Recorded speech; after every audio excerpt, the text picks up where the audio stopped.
C'est le film dont tout le monde parle, même à Marrakech. Intouchable, qui vient de dépasser les 12 millions d'entrées, est déjà présent dans les salles marocaines et les réactions sont aussi enthousiastes qu'en France.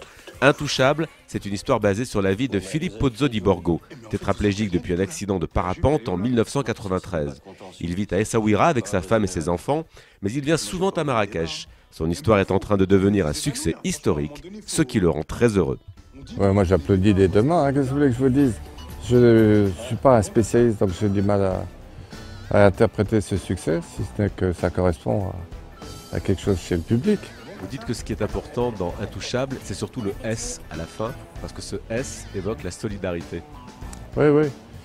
Oui, parce que le thème du film, en dehors du grand handicap physique et du grand handicap social, de l'exclusion, c'est que ce sont tous les deux des gars complètement paumés et seuls.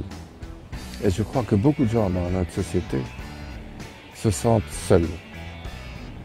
Et pourquoi est-ce qu'ils applaudissent à la fin du film, dans l'obscurité? Ils s'applaudissent eux-mêmes, ils s'applaudissent aussi entre eux, les gens. Parce qu'ils ont découvert qu'ils n'étaient pas seuls. Que la solution à leur bobo, ben, c'est justement les autres. Alors c'est peut-être ça l'explication. Et quoi? Vous n'avez pas envie de prendre le large? Voulez vous barrer, c'est ça? Et on va où? Respirez un peu. Ici, par exemple, au Festival de Marrakech, forcément les gens vous regardent différemment. Oui, ils me disent l'intouchable. J'ai dit, ben, venez me toucher. Qu'est-ce que vous voulez que je leur dise? Bah, le nombre de gens qui me disent quand je me balade dans les rues de la Médina, ah, l'intouchable. Je dis, mais venez me toucher. Et en fait, ils ne comprennent pas très bien. On est le même. Ce que je suis content, c'est que ça changera sûrement le regard des gens sur les exclus, quels qu'ils soient, physiques ou sociaux.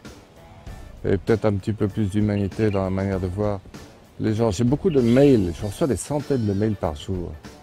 Et beaucoup d'handicapés me disent, en sortant du cinéma, les gens me tiennent la porte ouverte. Mais si ça pouvait garder les portes ouvertes, ça serait bien.